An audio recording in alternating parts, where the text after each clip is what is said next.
बिस्मिल्लाहिर्रहमानिर्रहीम। अस्सलाम वालेकुम। क्या हाल चाल है? उम्मीद करती हूँ आप सब खैरियत से होंगे। आज जो मैं डिश बनाना सिखा रही हूँ आप लोगों को वो है आलू गोश्त की बहुत ही ज़बरदस्त किस्म की आसान तरीके से बनाने वाली रेसिपी बनने वाली मैं आप लोगों के साथ शेयर करने जा रही हूँ। वैसे तो हर कोई आलू गोश्त बना लेता है लेकिन बहुत ही सिंपल तरीके से सिंपल इंग्रेडिएंट्स के साथ बहुत ही टेस्टी आज मैं आप लोगों को बनाना सिखा रही हूँ। अल्लाह के नाम से शुरू करते हैं। एक पैन के अंदर हम जो है वो ऑयल ले लेते हैं 1 प्याली, और उसके अंदर जो है वो लहसुन अदरक का 2 चम्मच जो है वो मैंने पेस्ट जो है वो इसको फ्राई कर लेना है। 3 से 4 अदद जो है वो साबुत जो है वो हरी मिर्चें हमने इसमें ऐड कर ली, उनकी बुनाई कर ली। यहाँ पे जो है 1 kg जो मैंने चिकन ले लेना है और वो इसको भी इसके अंदर लहसुन अदरक के पेस्ट के अंदर जो है वो अच्छे तरीके से आप इसको भी फ्राई कर लीजिए और अच्छे तरीके से फ्राई करते रहिए और साथ ही जो है वो दुरूद पाक का ज़िक्र भी करते रहिए। यहाँ पे जो है वो मैंने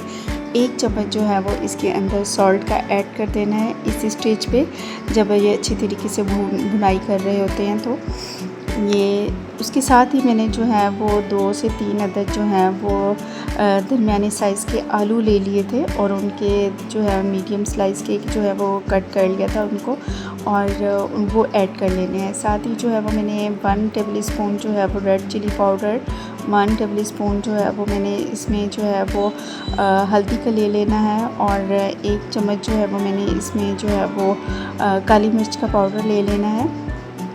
और साथ ही मैंने जो है वो थोड़ा सा टमाटर का पेस्ट 2 से 3 अदद टमाटर का पेस्ट बना के रखा था वो इसमें ऐड कर लेना है और इसके ऊपर इसको कवर करके रख देना है अच्छे तरीके से। इसी जो पानी के अंदर जो है वो हमारे पोटैटो और चिकन जो है वो अच्छी तरीके से गल जाएगा। ये देखिए, फिर इसकी अच्छे तरीके से इसको फ्राई कर लीजिए, भुनाई करें, और उसमें 1 से 1.5 गिलास जो है वो आप पानी का अपने जिस हिसाब से बनाना चाह रहे हैं आप इसमें ऐड कर लेना है।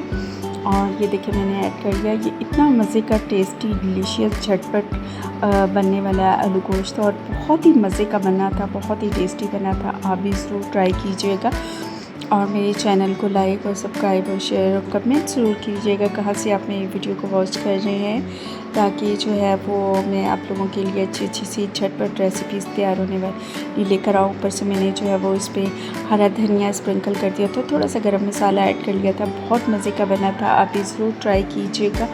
और यहाँ पे मैंने जो इसको डिश आउट किया, ये इतना यमी और मज़े का लग रहा था कि मेरे बच्चों ने बहुत पेट भर के खाना खाया। सब मेहमान आए हुए थे, उन्होंने भी खाया। मैंने कहा कि क्यों ना मैं आप लोगों के साथ भी ये रेसिपी झटपट शेयर करूँ रेडी होने वाली। ऊपर से मैंने इस पर हरा धनिया जो है वो स्प्रिंकल कर लिया था। बहुत मज़े का लग रहा था, बहुत ही ज़बरदस्त। आप भी ज़रूर ट्राई कीजिएगा। अपना ख्याल रखिएगा, दुआओं में याद रखिएगा, अपनी फैमिली के साथ खुश रहिएगा। अल्लाह हाफ़िज़।